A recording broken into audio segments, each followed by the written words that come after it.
Более 60 миллионов рублей за 10 лет – это только два показателя, по которым можно оценить работу благотворительного фонда помощи тяжело больным детям республики под названием «Потерь нет». Обсудим тему и другие показатели прямо сейчас в программе интервью в эфире главного телеканала республики. Сегодня с нами председатель организации, член Общественной палаты Республики Башкортостан Айгуль Губачева. Айгуль, здравствуйте. Добрый день. 10 лет для организации «Потерь нет». Как сами ваши коллеги, вы тоже оцениваете вот это время? Ну, мы вот на днях подводили итоги. 23 августа у нас непосредственно исполнилось нам 10 лет. Конечно, нам не верится, кажется, уже не так много времени прошло. И действительно, это очень большой срок вообще для любой организации, тем более для некоммерческой.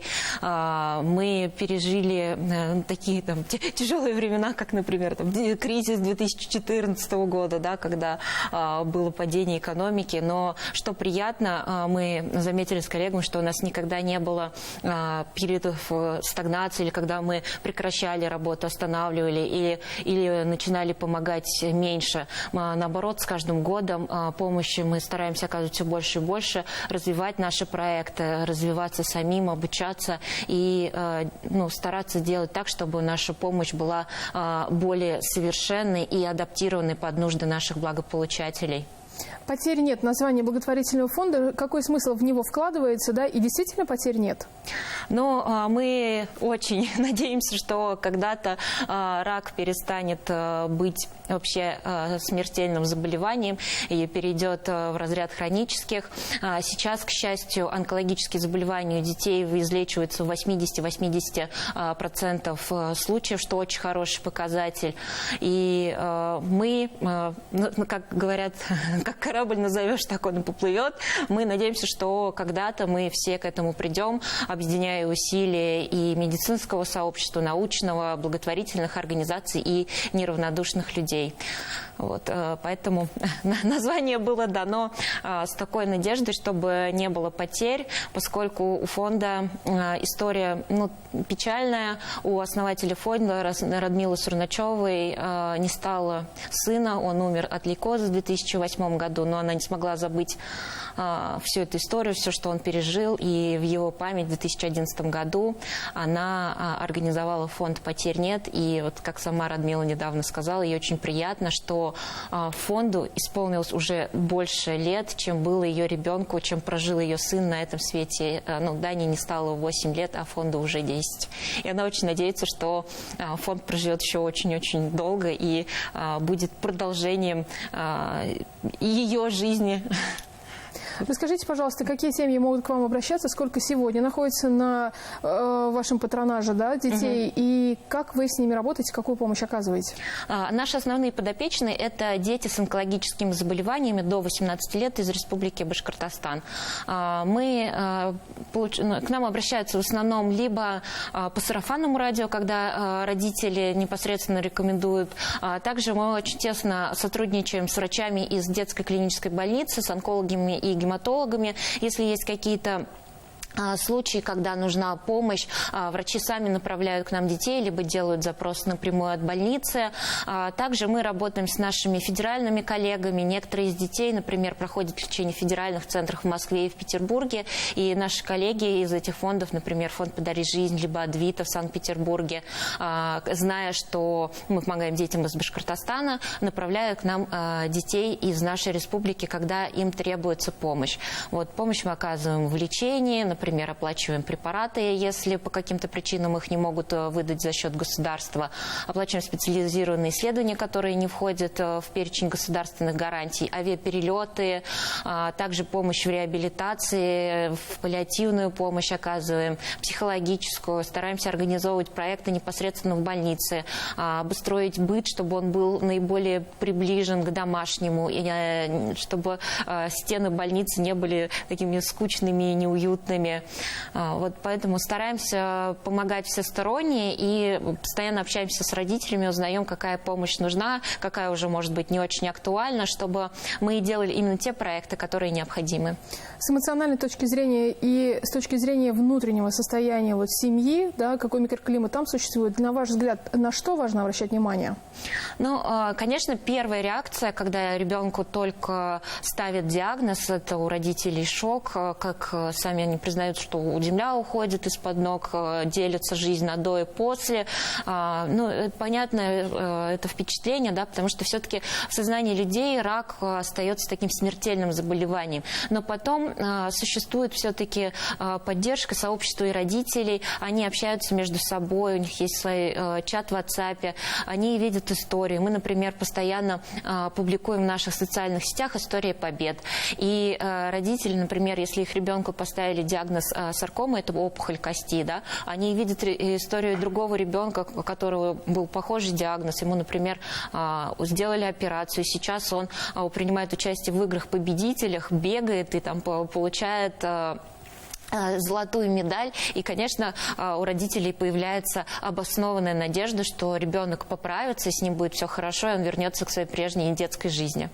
Еще одна сторона вашей работы – это меценаты. Каким образом вы выстраиваете отношения с ними? И если те люди, которые сейчас нас смотрят и захотят вам оказать помощь, то как это могут они сделать и какую помощь вы принимаете? Ну, у нас есть разные виды помощи. Нам помогают и юридические лица, коммерческие компании, наши партнеры из других некоммерческих организаций. Ну и, конечно, обычные граждане, кто может, физические лица могут, например, пожертвовать нам на сайте потерьнет.ру с банковской карты, сделать перевод по СМС, принести наличные в офис. Также мы принимаем такую гуманитарную помощь в виде средств гигиены, бытовой химии, которые потом передаем пациентам в отделение гематологии. И сейчас у нас идет акция «Дети важнее цветов», которая приурочена к 1 сентября. Идея такая, что класс, договорившись, естественно, с классным руководителем предварительно, дарит от класса один букет цветов классному руководителю, а сэкономленные на остальных букетах средств они переводят в благотворительный фонд, и эти деньги идут на помощь кому-то из детей. Смысл этой акции, чтобы помощь не завяла, да, чтобы эти цветы через неделю не пошли в урну, а действительно помогли какому-то ребенку, такому же, возможно, школьнику, поскорее вернуться в свою детскую жизнь и сесть за парту рядом с его одноклассниками. Эту акцию мы проводим уже не в первый раз, и каждый год видим, что все больше и больше людей к ней присоединяется, и поэтому вы можете тоже присоединиться к этой акции. Подробности можно узнать на сайте помощь.незавянет.рф. Какие еще проекты вы планируете реализовать в ближайшее время? Ну, у нас есть постоянные действующие проекты. Это по лечению и диагностике онкологических заболеваний, по ранней диагностике, когда мы проводим обучающие мероприятия для врачей первичного звена в республике. Также у нас есть проект «Вопреки больничным стенам», где мы обустраиваем быт в отделении гематологии, проводим занятия, оказываем психологическую помощь. Но сейчас нам, конечно, хотелось больше уделить внимание непосредственно помощи врачам, поскольку в основном благотворители, наши партнеры хотят помогать детям, семьям, но врачам тоже требуется помощь, поскольку у них достаточно непростая профессия, связанная с эмоциональным выгоранием. Они тоже тяжело переживают потери детей, когда такие случаются. Да? Такая серьезная нагрузка, тем более в связи с более тяжелыми условиями в ковидное время. Вот поэтому мы хотели бы заниматься как раз, развивать помощь врачам в виде профилактики эмоционального выгорания, обучения, стажировок, в том числе и за границей. Вот здесь какую помощь можно оказать?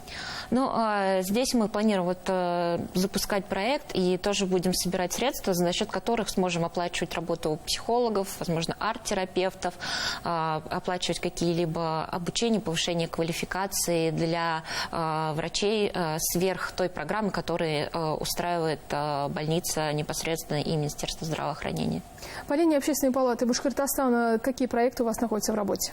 Ну, проектов в Общественной палате очень много, разных направлений. Сейчас идет активная подготовка к наблюдателей на выборах, но также есть несколько комиссий, которые каждая из которых занимается вопросами и ЖКХ, и социальной сферы здравоохранения. линии обучения.